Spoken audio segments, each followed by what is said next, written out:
Hello friends, welcome back to JDS Education Academy. This is the second part of ruling the countrysides. So हमने first part में already cover किया है कि company को क्या मिल गया, अब दीवानी राइट्स मिल गया। अब वो किस वहाँ से बंगाल से टैक्स रिवेन्यू कलेक्ट कर सकती है और अपने एक्सपेंसेस को वो कंट्रोल कर सकती है और जो भी उनके खर्चे उन्हें वो फुलफ़िल कर सकती है थ्रू दीवानी राइट्स। सो नाउ अब हमारा नेक्स्ट टॉपिक है revenue for the company.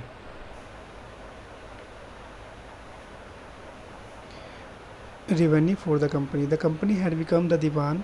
Now अब कंपनी क्या बन चुकी थी, दीवान बन चुकी थी।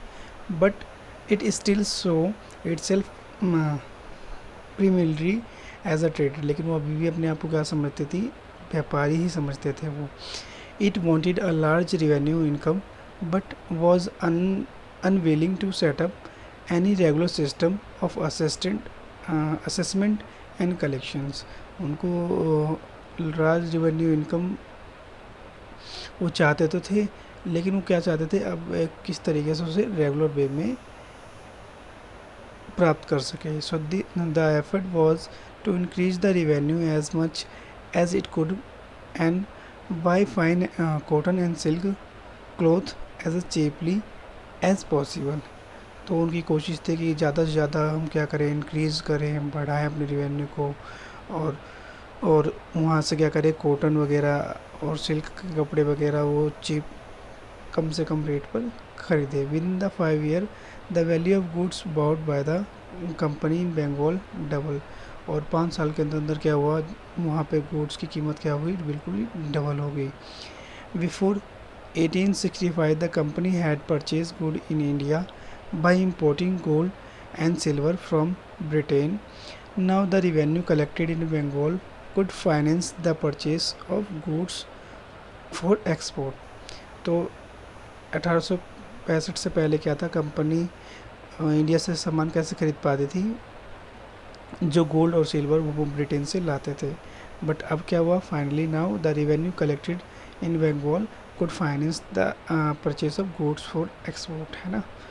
तो अब रेवेन्यू कहाँ से कलेक्ट करने लगे, बंगाल से, जिसने क्या किया, उन्हें फाइनेंशली प्रोवाइड किया कि अब वो उसी पैसे से क्या करे, गुड्स को खरीद सके और उसे एक्सपोर्ट कर सके।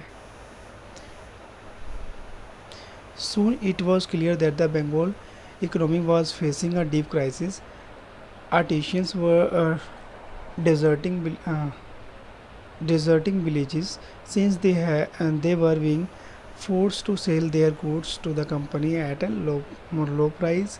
Peasants were unable to pay the dues that were being demanded from them. Artisanal productions was the decline and the agriculture cultivation showed sign of collapse. Then in 1770 a terrible famine killed 10 million people in Bengal. About 1/3 of population was wiped out। और धीरे धीरे क्या हुआ, वहाँ पे बहुत ज़्यादा बंगाल ने इकोनॉमिक क्राइसिस फेस करने लगे। वहाँ पे जो आर्टिशियंस थे वो वहाँ से ज़बरदस्ती वहाँ से बंगाल को छोड़ के जाने लग गए, है ना, क्योंकि उनसे ज़बरदस्ती गुड्स को ख़रीद लिया जाता था बहुत ही कम कीमत पे, है ना। इसके अलावा जो पेशेंट थे वो पे और ड्यूज़ जो थे वो पे नहीं कर पा रहे थे, क्योंकि उनकी डिमांड कंटिन्यू क्या हो रही थी, बढ़ ही रही थी।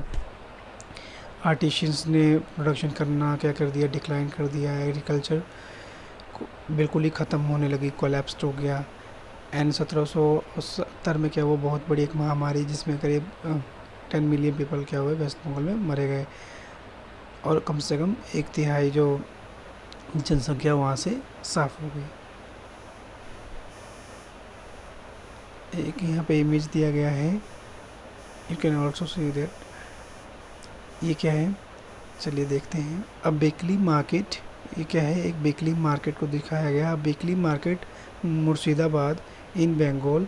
Patient and artisans from the rural area regularly come to these weekly market, that is called haats, to sell their goods and buy what they needed. These markets were badly affected during the time of economic crisis। तो ये क्या था, एक market था जहाँ पे लोग अपने सामानों को खरीदने के लिए आते थे और बेचने के लिए आते थे। बट इकोनॉमिक क्राइसिस के टाइम पे ये भी बहुत बुरी तरीके से क्या हुआ, प्रभावित हुआ।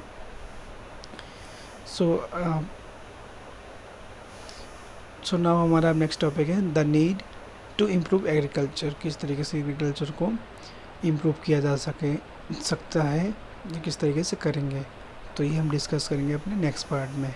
जब तक के लिए बने रहें। If you like my video then please like, share and subscribe my channel. Thank you so much.